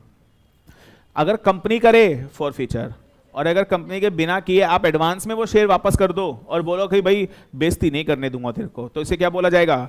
Surrender of share. लेकिन दोनों ही केस में क्या होगा? मेंबरशिप क्या हो जाएगी? टर्मिनेट। तो लिखिएगा that is surrender of shares. तो मेंबरशिप क्या हो जाएगी? टर्मिनेट। तो दैट इज हाउ। तो 4 क्वेश्चन बता दिए कि मेंबर कौन है, मेंबर कैसे बना जाता है, मेंबर कौन बन सकता है, और मेंबरशिप कैसे टर्मिनेट हो सकती है। क्वेश्चन नंबर 5 आपकी कंप्यूटर स्क्रीन पे ये रहा। Question 5, should I change? लिख लिया ये? क्या सरेंडर और फॉरफीचर क्लियर है सबको? 5वां पॉइंट सुनिएगा, इट्स वेरी इंपॉर्टेंट एक्चुअली। कुछ पूछना है? गुड। अब तुम्हें एटिकेट्स आ रहे हैं थोड़े थोड़े। गुड। अब ये सारे एटिकेट्स अगले पॉइंट में भुला देंगे। Question 5, can a company purchase share of another company? Can a company purchase shares of another company? क्या बेटा एक कंपनी दूसरी कंपनी के शेयर खरीद सकती है? Can a company purchase share of another company? बस हाँ या ना में जवाब दो। Answer is yes. लेकिन लिखेगा इसकी एक एक्सेप्शन है। ये क्वेश्चन पेपर में फाइनल तक आएगा, ये कौन से बड़े ध्यान से सुन लेना जरा, बट इसकी एक एक्सेप्शन है।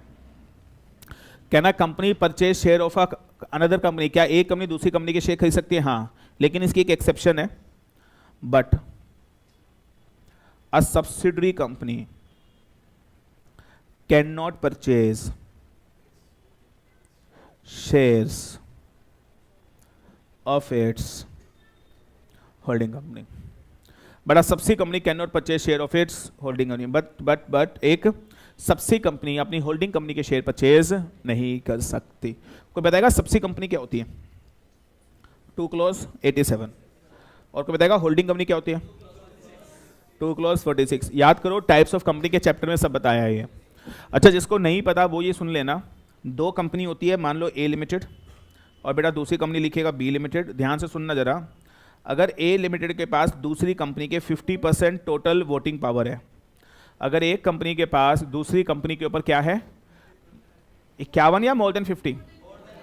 51 नहीं है, मोर देन 50 है। और मोर देन 50 क्या है? टोटल। मोर देन 50 क्या है? टोटल वोटिंग पावर है। तो ये कंपनी क्या मानी जाएगी और ये कंपनी क्या मानी जाएगी? अच्छा, एक बताओ, अगर एक कंपनी के पास दूसरी कंपनी के more than 50% total voting power है, तो पहली वाली कंपनी होल्डिंग है, दूसरी वाली कंपनी सब्सिडी है। अच्छा, इस केस में कोई बताएगा मुझे, इस केस में कौन सी कंपनी किसको कंट्रोल कर रही है? एक बात दोबारा, होल्डिंग कंपनी क्या होती है? अगर एक कंपनी के पास दूसरी कंपनी के मोर देन 50% वोटिंग पावर है, तो पहली वाली कंपनी क्या है? होल्डिंग। दूसरी वाली कंपनी क्या है? तो कोई बताएगा होल्डिंग सब्सिडी के स्ट्रक्चर में कौन सी कंपनी किसको कंट्रोल करती है? तो क्या holding company always control the subsidy company? Yes और नो? यस। अच्छा, मेरा एक सवाल है, this is the holding company, this is the subsidy company, तो कोई बताएगा कौन किसको कंट्रोल करेगा? होल्डिंग कंट्रोल सब्सिडी और सब्सिडी कंट्रोल होल्डिंग? ये बात समझ में आती है? Holding will control the subsidy company, agree और not? Holding company will control the subsidiary company. क्या ये लाइन समझ में आई नहीं आई मुझे बताओ? Yes sir. अब ध्यान से सुनिएगा, holding company is like master. और बेटा सर ये पेपर में मत लिख देना, समझाने के लिए। मतलब होल्डिंग कंपनी एक तरीके से मालिक है और सब्सिडी कंपनी एक तरीके से सर्वेंट है, नौकर है। अच्छा, कौन किसको कंट्रोल करेगा? मालिक कंट्रोल सर्वेंट और सर्वेंट कंट्रोल मालिक। क्या मालिक कंट्रोल करेगा ना नौकर को? ऐसे ही होता है ना? यस। अच्छा, एक सवाल है, अब एक सवाल है, ध्यान से सुनिएगा, आपको जवाब देना है। Listen carefully. मैं अनूप जैन, मैंने मान लो एक सर्वेंट रख लिया, मान लो मैंने एक सर्वेंट रख लिया, और मान लो मेरा नाम ए जे है, इसका नाम मान लो मिस्टर बी है। मैंने एक सर्वेंट रख लिया। अच्छा, मैंने किसको रखा? अच्छा, क्या मिस्टर बी मुझे सर्वेंट रख सकता है? मैंने किसको सर्वेंट रख लिया? बी को। तो क्या मेरा सर्वेंट मुझे सर्वेंट रख सकता है? Will it make any sense? Non sense. एक सर्वेंट अपने मालिक को सर्वेंट कैसे रख सकता है? अगर ऐसा हो जाए तो क्या होगा? ध्यान से सुनना, मैं एक बंदे को बोलूंगा सर्वेंट को पानी पिला, तो वो बोलेगा पहले तू पिला, क्योंकि मैं उसका मालिक हूं। तो मैंने उसे रखा है, उसने मुझे रखा हुआ है। नहीं आई बात समझ में?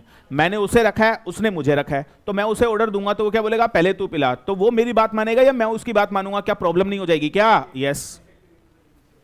बोलो इरफान। कह रहा है यस सर। अब मेरा एक सवाल है, क्या होल्डिंग कंपनी और सब्सिडी कंपनी, क्या holding company is controlling the subsidy company? तो मुझे बताओ कौन किसको कंट्रोल कर रहा है? होल्डिंग कंपनी सब्सिडी कंपनी को कंट्रोल कर रही है, एग्री और नॉट? यस। अब एक सवाल ध्यान से सुनिएगा, can one company purchase shares of another company? क्या एक कंपनी दूसरी कंपनी के शेयर खरीद सकती है? यस। लेकिन एक उसकी सुपर एक्सेप्शन है, क्या? बटा subsidy company can not purchase share of it's, but एक सब्सिडी कंपनी अपनी होल्डिंग कंपनी के शेयर परचेज। कोई बता सकता है क्यों? क्योंकि अगर सब्सिडी कंपनी ने होल्डिंग कंपनी के शेयर खरीद लिए तो holding company control the subsidy company and subsidy company will also control the holding company. तो होल्डिंग कंपनी की बात सब्सिडी मानेगी या सब्सिडी कंपनी की बात होल्डिंग मानेगी? क्या मुझे बताओ, फ्लो ऑफ कंट्रोल खत्म हो जाएगा और फ्लो ऑफ कंट्रोल खराब हो जाएगा, तो कोई भी किसी कंपनी की बात नहीं मानेगा, because one company controlling the first company and first company controlling simultaneously the second company. That is the reason law maker बोलता है अब company can purchase share of another company but a subsidy company can not purchase the share of its holding company. That is a super exception. क्या logic समझ में आया आप लोगों को? यस, अलाउड है। क्या मेरी बात समझ में आई? मैंने क्या बोला? एक बार वेट, आप मुझे बताओ जल्दी से। Question 5, can a company purchase share of another company? Exception क्या है? But a subsidy company can not purchase share of it. बस ये बताओ इसका लॉजिक क्लियर है या नहीं है? हाँ या ना? यस। वेट, ये भी आएगा, ये अभी आएगा। अच्छा, अब दोबारा अब इस चार्ट के ऊपर आ जाओ, एक बार इस चार्ट के ऊपर आ जाओ जल्दी से। मैंने 2 लाइनें क्या बताई हैं, जल्दी बोलो बोलो, ये 2 लाइनें क्या? पहली लाइन क्या है? Can a company purchase share of another company? Yes. Exception क्या है? But a subsidy company can not purchase share of its holding company. But इसकी 3 एक्सेप्शन है। कितने एक्सेप्शन है? हेडिंग लिखो, section 19 of the companies act. Very important technical section under companies act. अब पूरा पढ़ो एक बार, कैसे बोला? Can one company purchase share of another company? Yes. But a subsidy company can purchase share of another holding company? No. But 3 exceptional cases ऐसे हैं जहां पे सबसी कंपनी अपनी होल्डिंग कंपनी के शेयर खरीद सकती है, और एक एक्सेप्शन वो है जो आप बोल रहे थे, वो नेक्स्ट बताऊंगा नेक्स्ट क्लास में। तो that is section 19 is all about the 3 exceptional cases जहां पे एक सब्सिडरी कंपनी अपनी होल्डिंग कंपनी के शेयर खरीद सकती है, अदरवाइज नहीं खरीद सकती। एग्जाम में बहुत चांसेस के आने के 5 to 6 मार्क क्वेश्चन आ सकते हैं, लेकिन ये समझाना टेक्निकल है, इसमें बहुत टाइम लगेगा। 3 अलग अलग एक्सेप्शनल केसेस बनेंगे। आप चार्ट बनाना चाहो तो बना सकते हो। 3 सिचुएशन बनेंगी, सिचुएशन 1, सिचुएशन 2 एंड सिचुएशन 3। और ये तीनों की तीनों सिचुएशन कि whether a subsidiary company can purchase share of holding company और नॉट, ये 3 exceptional cases will discuss in the next class. Thank you so much, god bless you all. मिलते हैं नेक्स्ट क्लास में। A break of 15 minutes, it would be a lunch break, and then we continue with the next chapter.